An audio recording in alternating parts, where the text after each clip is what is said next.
SI কিংবা sergeant বাংলাদেশের 10ম গ্রেডের মধ্যে অন্যতম প্রধান একটি জব এবং প্যাশনেবল একটি জব হলো এসআই কিংবা সার্জেন্ট। এখন এই এসআই কিংবা সার্জেন্ট হওয়ার জন্য অবশ্যই আপনাকে সুন্দর একটি প্রস্তুতি নেওয়া দরকার। এর ভিতর অনেকের মনে প্রশ্ন এসেছে, এসআই কিংবা সার্জেন্ট সার্কুলার আর হবে কি হবে না। যেহেতু সংস্কার কমিশন একটি প্রস্তাব দিয়েছে যে 2 স্তরে পুলিশ নিয়োগ হতে পারে, এক হলো এএসআই কিংবা কনস্টেবল পদে কিংবা বিসিএস এসপি পদে। তো এটা হলো তর্ক সাপেক্ষ বিষয়, এটা কি হবে না না হবে সেটা জানি না, তবে সার্জেন্ট নিয়োগ তো এমনিই আসবে, আসারই কথা। আর এটার বাস্তবায়ন হতে হতে আপনাদের 1 থেকে 2টো ব্যাচ লেগে যেতে পারে।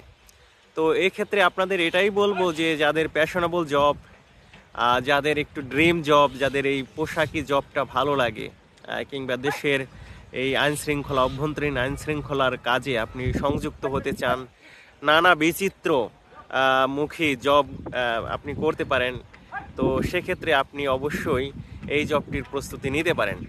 তো যাই হোক, আপনারা হতাশ না হয়ে কিংবা দ্বিধাদ্বন্দ্বে না থেকে আপনারা এসআই কিংবা সার্জেন্টের প্রস্তুতিটা এখন পর্যন্ত নিতে পারেন। আমি আমার একটা কোর্স শুরু করতে যাচ্ছি, লিখিত পরীক্ষার কোর্স। সেখানে আপনি এখন ডিসকাউন্টে ভর্তি চলছে।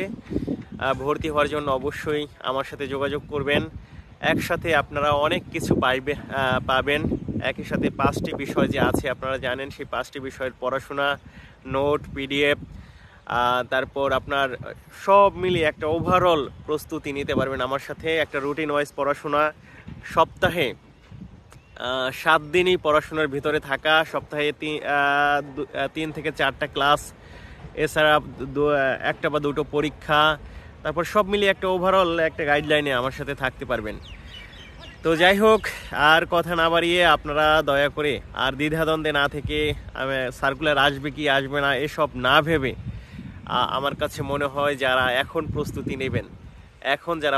নেবেন তাদের জন্য এটা একটা ভালো বিষয় হবে, কারণ আপনি এগিয়ে যাবেন আর এই পড়াশোনা আপনার অন্যান্য চাকরির পরীক্ষাও কাজে লাগবে। তো ভালো থাকুন, সুস্থ থাকুন, অনেক অনেক শুভকামনা থাকলো।